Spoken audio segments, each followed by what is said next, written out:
Howdy doody everybody, my name is KevGuuey and welcome back to Shining Song Starnova. If you missed the last episode, you can click on the eye in the top of the video to watch the previous episode to get caught up.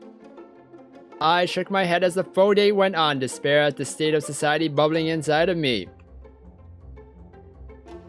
Finally, the two of them finished their dinner and left the restaurant.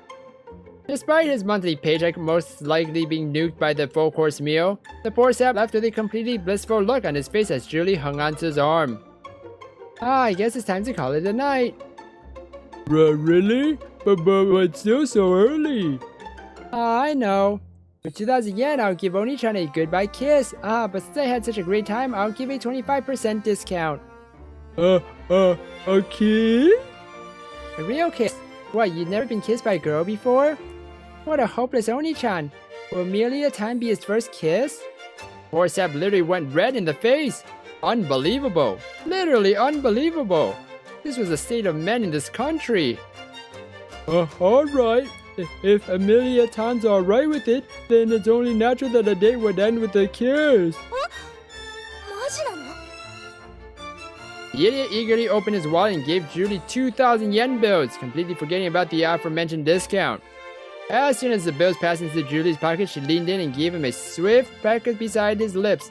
More akin to a goodnight kiss given by a mother to a daughter than the romantic makeout sessions you see in Western movies. While he was still dazzled by the prospect of being kissed by a stunning girl like Julie, he dipped away and disengaged, the deed already finished. And I'll see you. It's over, but wait. You know how to call me. With that, Julie vanished into the crowd. I can't wait until next time. Now penniless man sighed in contentment, his wallet as empty as the contents of his head. Julie counted her earnings like a satisfied wolf that had just devoured a lamb. Foo-foo, that guy was a total pushover. Now on to the next client. The night's still young and there's more lonely otakus to fleece.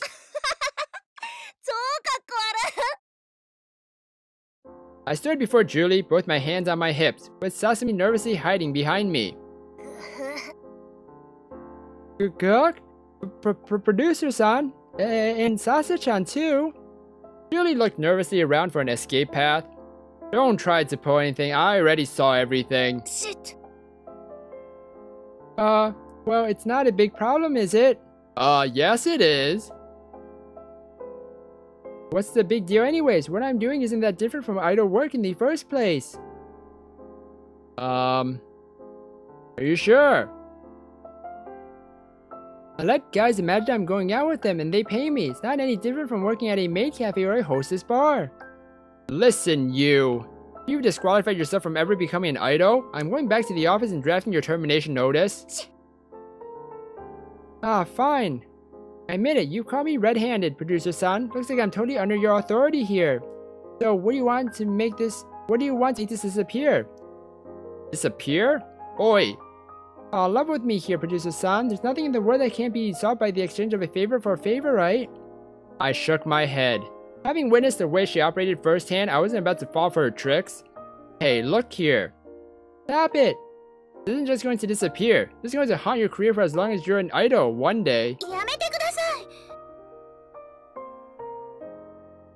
The sight of Sasami on the verge of tears put a dampener on my anger. What a fiasco. I should have just kept my nose out of this. But now that all this happened, I had to act on behalf of the company. There wasn't much I could do anyways. That's that. Since this happened so soon, the company won't press for damages or anything. There's no way we're going to let you work at Shining Productions at this rate. Before the girls could protest, I decided to beat a hasty retreat. It's not my fault things ended up this way. I wasn't the guy who thought up the rules. None of this was my problem. With those thoughts justifying my actions, I returned home for the night. Well, that ended pretty badly for her. We'll see what actually will happen to her. Will she actually get kicked out or not? And yet, despite what happened the previous night, what was this girl still doing here? She sure had a lot of gall to show her face again after everything that went down. You. Not like I'm fired yet.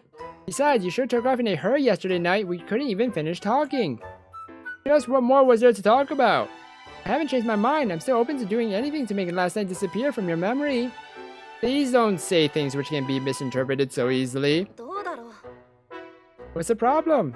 Stuff like this is only natural for an idol management company. You know the saying, you scratch my back, I scratch yours. So what do you say, producer-san? Why don't you put this unruly idol in her place? What the hell kind of idol? New Keej? Scenario was she trying to set up here? I once again rubbed my face in exasperation. I'm not going to be one of your toys. I'm an idol producer, not some sleazy AV pimp. You're still a man, aren't you? I'll give you the full course treatment, the whole night off for you, and of course totally complimentary for producer-san. Was this girl for real, just offering herself up like that? She really leaned into me just close enough for her scent to melt through my senses. Of course, even I had to admit that everything physical about Julie was absolutely stunning. It must be the way Japanese blood coils around foreign DNA or something, because her face was the best of both Hollywood and Harajuku. Wait, shit, what was I thinking? Aren't you a little curious to get to know your idol better, producer-san? Julie grinned softly, her lips slightly parted. I blinked and tore my eyes away, lest they drowned in the azure sea glimmering beyond her eyes. But my mind was already racing. It was only my third day and one of my idols was already trying to seduce me? What the hell have I got myself into? I gulped and held back the various fantasies playing out in the back of my head. Well, if you insist, I guess there's no harm in accepting, but you're still wasting your time because a deal's a deal. Alright. Julie broke into a grin. Suddenly guilt bit into my chest that I had to fire her when she was so happy. Wait, why was I feeling guilty? It's not like I've done anything wrong. Clever girl, but my duty was to the company. There was no way I'd let a loose woman like her into Starnova. After all, I had set out my dream to create the greatest idol group of all time. I shook my head and returned to work as Julie discreetly tapped her cell against mine. Then I'll be seeing you later, producer-san. I shrugged, trying my best to look completely unexcited about her offer. Night came and right on cue, my cell bleeped. I'm under the usual street lamp. Can't wait to get to know my new producer. Well, if she wasn't going to charge me, I guess I had nothing to lose. I met Julie at the appointed place. Hey, you came after all, producer-san. Well, I mean, I guess a deal's a deal? I don't know. What are we doing again? Like, why are we going with her? Why are we doing this? I thought we were just gonna fire her. I still have no idea what we're actually doing. Alright. Before I could react, Julie wrapped herself around my arm. Well, I'm still not going to change my mind though. Alright. Walked through the crowded street, Julie clinging to my arm like a love-struck schoolgirl. Hey, producer-san, so what kind of girls do you like? What? Well, you became a producer because you wanted to be surrounded by pretty girls, right? Is there a particular type you fancy? Make it sound like any horny guy can become a producer. Listen, pretty girls are great and all, but you're not going to get far in this business if you're just a dumb animal. Talents are like products. You fashion them to appeal to a certain demand, and if you've done your homework, then you end up with a hit. Otherwise, both the talent and the producer are going to be out of a job. Well, I agree completely. You're just saying that, aren't you? No, you're totally right. See, when you're working the streets, you size up your client the instant you get the call. Nowadays, all it takes is a quick web search to figure out what a guy's into, and once it's go time, all you gotta do is play his weakness. It's pretty easy money actually if you screen all the creepers out and stick with lonely pushovers. Has anyone told you that you're a terrible person? What? You said it yourself. Being an idol is not that much different. You're not supposed to laugh at your fans if you're an idol. You really enjoy doing this, don't you? Messing with guys' heads, having them fawn over you? Well, what kind of idol doesn't want to have a legion of guys drooling over her? Besides, my looks are the one thing I'm confident about. So does that mean you're not confident about other things about yourself? But I didn't bring you out here to bore you with talk about work. Come on, let's go have some fun. Wow, we're actually in a bar or something? Really led me into a Western-styled bar. Okay, I didn't even read that. Japanese places usually only serve watered down swill. Hope you can handle America, producer-san. This is still Japan. Besides, men's bodies can hold more alcohol. Hey, then get 2 shots of this. Vanguard shot, 120 proof. 120 proof? It's like 60%. This little girl thinks she can handle this. Well, I was about to stand down from a challenge. The bartender poured a neon red liquid into 2 shot glasses after I paid for the order. Ah, like this. Julie held up her shot glass and intertwined her arm with mine so that she would be the one pouring the shot into my mouth, while I would be the one pouring it into hers. All in one take, cheers! Cheers! Julie sank the whole shot down on my mouth. The taste of cherries masked the shot's most likely rancid flavor. After settling in my mouth, my stomach, warmth remained in my throat like all strong liquor. Julie eyed me with a mischievous smirk. First time you taking a shot like that? I didn't particularly feel like answering her question.